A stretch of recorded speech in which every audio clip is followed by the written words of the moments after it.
Hello বন্ধুরা, welcome back to my channel পর্ণার রান্নাঘরে তোমাদের সকলকে স্বাগত জানাই। ভিডিওটা জানি একটু দেরি হয়ে গেল আসতে, এডিট করতে আসলে একদম সময় পাচ্ছিলাম না। তো চলো, আমি এই যে আজকে বানাবো মাছের ডিমের ঝুড়ি। অবশ্য তোমরা এই রেসিপিটা সবাই কম বেশি জেনে থাকবে, কিন্তু তবুও আমি আমার পদ্ধতিতে তোমাদের করে দেখাচ্ছি। ভালো লাগলে অবশ্যই বাড়িতে ট্রাই করো আর আমাকে অবশ্যই কমেন্ট করে জানিও। প্রথমে দেখো, তেল নিয়ে নিয়েছি আর তেলটা গরম হয়ে যাওয়ার পরে এখানে পেঁয়াজগুলো একটু ভেজে নেব।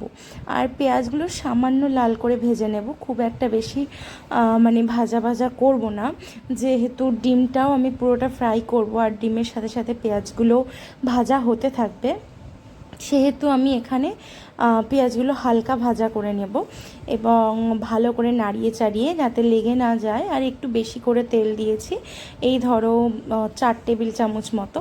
আর এখানে আমি দিয়ে দিলাম কিছুটা বাটা মশলা। বাটা মশলার মধ্যে ছিল একটুখানি রসুন, একটুখানি আদা আর কিছুটা লঙ্কা আর টমেটো। তো এইটা দিয়েও আমি বেশ কিছুক্ষণ নাড়িয়ে চাড়িয়ে নিচ্ছি। নেওয়ার পরে যখন দেখলাম মশলাটা ভালোভাবে মিশে গেছে তেলের সঙ্গে, তখন দিয়ে দিলাম কিছুটা হলুদ গুঁড়ো, আর তারপরে দিলাম একটু জিরের গুঁড়ো, আর তারপরে আমি এখানে একটু ধনের গুঁড়োও দিয়ে নিলাম। দিয়ে নিয়ে এবার এটাকে ভালো করে আমি মশলাটা কষবো। আর হ্যাঁ, আমি এখানে লঙ্কাটা মানে মশলার সাথে পেস্ট করে নিয়েছি। তোমরা চাইলে এমনি গোটা গোটা কাঁচা লঙ্কা কুচিও তোমরা এখানে ইউজ করতে পারো, সেটাতেও টেস্ট ভালোই আসবে।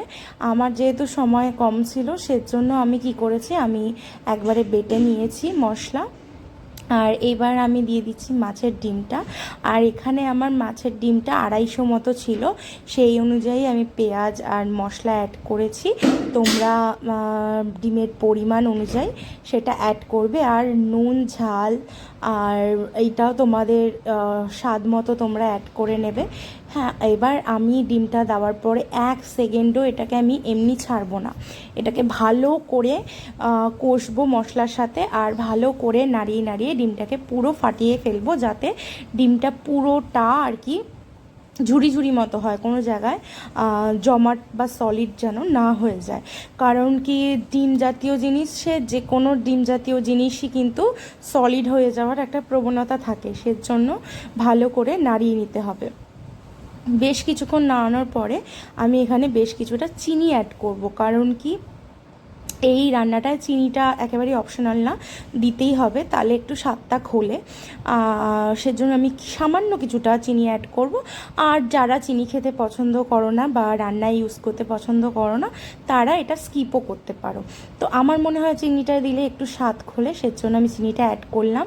দিয়ে আমি এটা নাড়িয়ে চাড়িয়ে একটু ঢেকে দিয়েছিলাম। আবার ঢাকা খুলে আমার মনে হলো ডিমটা আর একটু সেদ্ধ হওয়া দরকার, সেজন্য আমি এক গাদা জল এখানে অ্যাড করব না, হাত দিয়ে ছিটিয়ে ছিটিয়ে কিছুটা জল এখানে অ্যাড করে নিয়ে ভালো করে নাড়িয়ে চাড়িয়ে, হ্যাঁ, একটু ম্যাগি মশলা অ্যাড করে দিলাম, তাতে এটা একটু এটার টেস্টটা একটু এনহ্যান্স হয়।